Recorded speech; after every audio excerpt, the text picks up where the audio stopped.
Hello and welcome to YNWA Transfer News, your ultimate source for all Liverpool FC transfer news. Our first news is this. Liverpool may already know Mo Salah replacement, but there's a huge roadblock. Liverpool's ability to future plan and sign long-term effective additions in the transfer market is the envy of most sides in the Premier League. This summer alone shows that, with Jeremy Frimpong's acquisition confirmed prior to the window even opening. It meant that before Trent Alexander-Arnold officially joined Real Madrid, Liverpool's squad already contained two right-backs aged 22 and 24. Fellow summer signings Milos Kerkez, Florian Wirtz, and Hugo Ekitike are 21, 22, and 23 respectively. The Reds have even secured long-term replacements for Alisson and Virgil van Dijk. That was certainly the idea behind adding Georgi Mamardashvili and Giovanni Leone in a remarkable summer window. The latter's arrival is essentially the second significant center-back purchase since Van Dijk signed in January 2018, which underlines the club's efficient track record in the market. That said, there is still one outstanding issue: Mohamed Salah's successor. The Egyptian may look age-resistant and show no signs of slowing down at 33, but inevitably his levels will dip in the years to come. Given Salah's contract expires at the end of next season, it's likely a long-term replacement will be sought in either of the next two summers. The name most strongly linked in recent days is Michael Olise.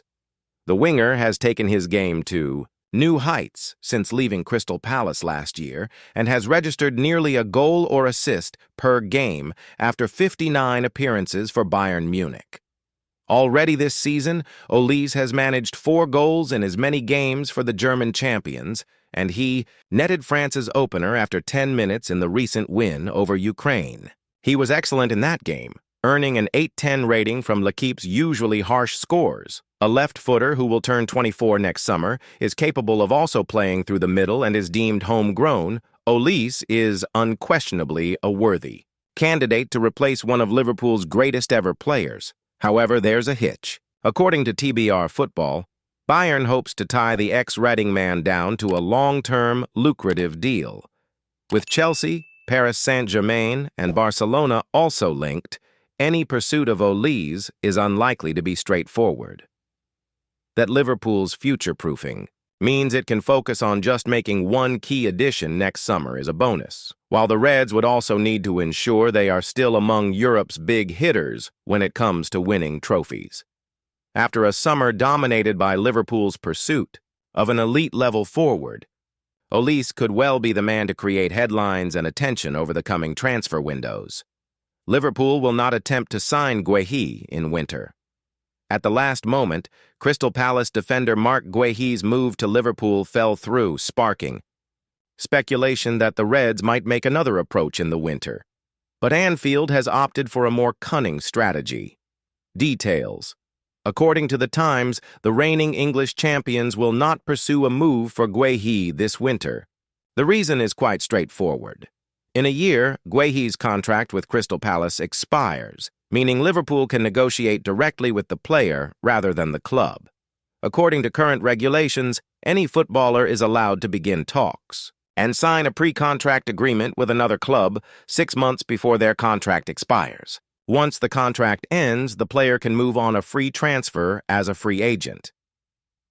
Reminder: earlier, England head coach Thomas Tuchel stated that Guehi took the collapsed Liverpool transfer in stride. Hugo Ekitike comments prove major advantage. Liverpool has, after $169, Alexander Isak transfer.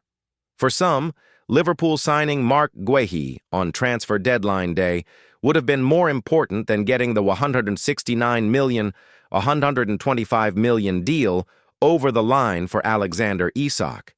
In reality, though fears about Liverpool's defensive ranks are unfounded, Arne Slot has 4 center-backs, even without Guehi coming in, and in attack, not getting Isak would have left Arne Slot lacking options when the fixture schedule begins to ramp up, unquestionably going from 6 senior forwards to 4, one of whom is Federico Chiesa, over which there remains a substantial question mark, would have been a risk.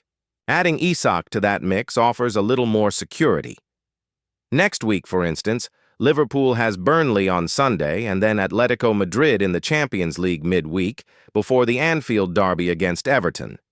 Given Isak is yet to play a competitive minute this season and missed pretty much the whole summer of preparations in a bid to force through a move to Liverpool, Slot will have to be careful with the Swede. But when Isak is up to speed, the Liverpool head coach will need all the options available to him in weeks like those. Playing a front three of Cody Gakpo, Hugo Ekitike, and Mohamed Salah for 90 minutes. 3 times in 8 days is simply unfeasible. I don't think Ekitike would ever fulfill his full potential at the club if someone like Isak is there, Jamie Carragher said last month. If Isak comes in, Ekitike would be an understudy, and 80 million is not a lot of money for an understudy. But Ekitike, who signed for a fee of around 106 million, 79 million from Eintracht Frankfurt, would have known that Isak coming in was a strong possibility. It is for that reason that it won't be an issue. When you play at big clubs, you expect to be in competition with the best players, Ekitike said while away on international duty with France this week, where he made his debut at that level. Isak is a player that I watched, so for him to arrive is great. It will provide tough competition, but I'll focus on being good and performing well so that it is just the manager's problem. Ekitike is ready to battle for his spot. Liverpool had the benefit of that on the left wing last season with Gakpo and Luis Diaz pushing each other on, and there will be more than enough minutes to go around. His attitude is simply that he has to perform to the best level possible in order to get the nod as often as he can, and even when he doesn't start, he will be near guaranteed to come off the bench. It is a big transfer, Ekitike added.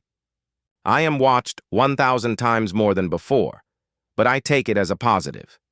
It is the position I wanted to be in.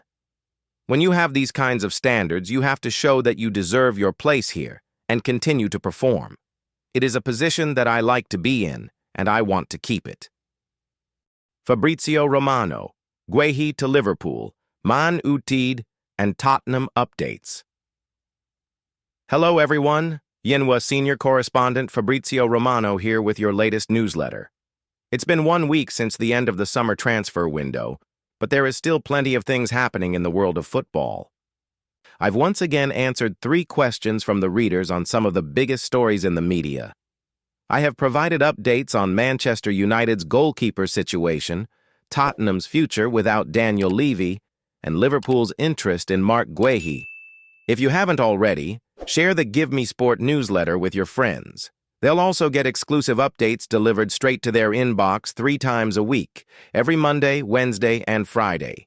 Make sure to send them the link to sign up. Is Senne Lammens expected to be the #1 goalkeeper with Onana leaving? Or is he seen as more for the future? Marc Guehi update puts Liverpool transfer plan in focus with risky decision made.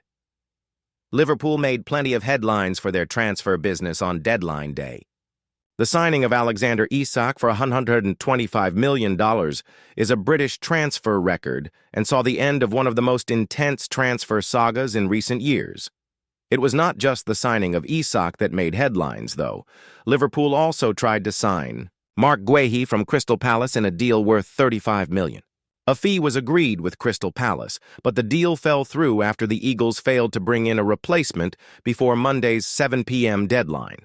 As a result, Liverpool did not sign Guehi, and now much of the talks has been dominated by a will they won't they scenario about a future move for the England international. Guehi is out of contract next summer and can talk to clubs outside England about a free transfer from January onwards. Liverpool will be aware of this, but a fresh report from The Times indicates that the Reds are clear with their plan going forward.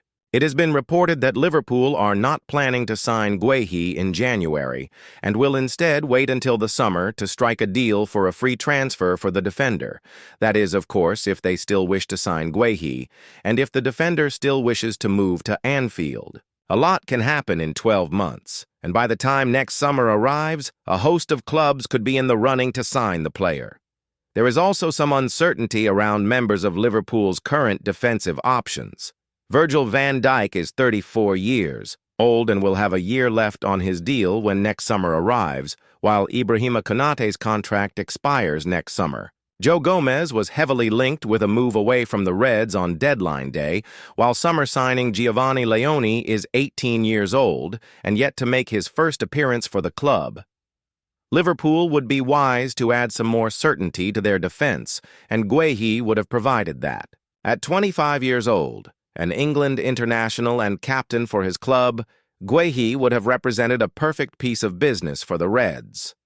Instead, Liverpool may now be forced into a rethink when it comes to their centre-back signings going forward. If Guehi is the player that they want and need, the club will need to have a great amount of confidence that a deal can still be agreed next summer. Even if that confidence is there, Liverpool would still be wise to have plans in place in the event that a move for Guehi in 2026 does not come to pass. What those plans may involve is unknown, but it would be ideal if one or two centre-back options are being considered as alternatives, at the very least. Liverpool captain Virgil van Dijk hails Man United flop after historic achievement. Liverpool. Captain Virgil van Dijk has sent his congratulations to former Manchester United forward Memphis Depay after he became the Netherlands' all-time record goal scorer during the September international break. Heading into the clash with Lithuania during World Cup qualifying, Memphis found himself level on goals scored with United favorite Robin van Persie. Both men had managed 50 strikes for the proud European nation. However, the 31-year-old's brace, which included both the opener and the winner, ensured that the forward is now the outright leading goal scorer for his nation ahead of Van Persie, Klaas-Jan Huntelaar, 42, Patrick Kluivert, 40, Arjen Robben, and Dennis Bergkamp, both on 37, who round out the top five. Unsurprisingly, the forward was inundated with congratulation messages on his achievement, including from Van Dijk. Sharing a picture of Memphis celebrating on his Instagram story, the Liverpool centre-back wrote, "History, congratulations, bro, on becoming the Netherlands' top goal scorer of all time. Unbelievable achievement. Proud of you." Memphis arrived at Old Trafford in 2015 with many expecting him to replicate his stellar form at PSV Eindhoven in the Premier League. However, after 53 appearances and 2 years at the club, the forward managed to bag just 7 goals and 5 assists before being sold to Ligue 1 club Lyon. In France, Memphis revitalized his career as he managed 76 goals in 178 appearances, which would earn him a move to Barcelona in 2021 after 4 years with Lyon. His spell in Spain proved to be underwhelming at Barca as well as Atletico Madrid, and he was released from the latter club in 2024. The Madrid club proved to be his last in Europe, with the forward moving to Brazilian giants Corinthians last September. After a fast start to life in Brazil, the goals have dried up somewhat this year for Memphis, but he has managed to keep a high standard of performances for his national team.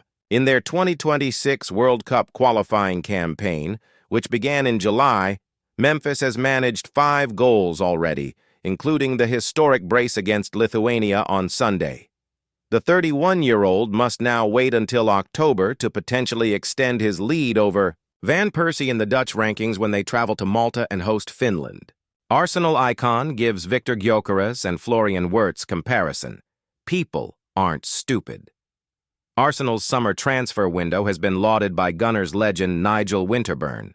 Mikel Arteta splashed $263 million on 8 signings as Arsenal went above and beyond in their attempts to finally land another Premier League title after 3 consecutive second-placed finishes and a 2-decade wait. Arteta welcomed Eberechi Eze from Crystal Palace for $67.5 million in his most expensive acquisition of the summer, while the Spaniard finally landed that elusive striker as Victor Gyökeres arrived from Sporting for $63.7 million. Arsenal also added Martin Zubimendi, Noni Madueke, Piero Hincapi, Christian Mosquera, Christian Norgard, and Kepa Arrizabalaga as the Gunners bolstered their strength in depth across the board.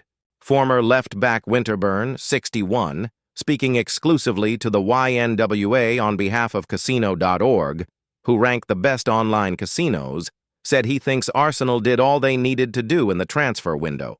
The three-time league title winner with Arsenal said, "Well, they've done what they needed to do, there's no doubt about that. First thing everyone was crying for was a center forward. They've bought one that was in form. Until Gyökeres fits completely into the team, starts scoring a lot of goals, people are not stupid, they'll still ask the questions. But it's the same with Florian Wirtz at Liverpool. A lot of money, but he hasn't fitted in yet completely, and Liverpool have won 3 games. I don't see anywhere else where Arsenal would have strengthened their game. The 2 positions that most people were talking about, center forward, left side forward, they've done that with Gyökeres and ease. Then they've also added Martin, Zubimendi, who looks very good, and then they've re-strengthened in other areas.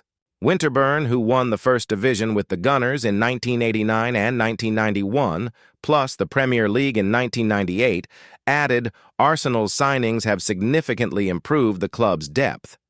He stated it has only strengthened his pre-season belief that the Gunners can finally win their first title in more than 20 years.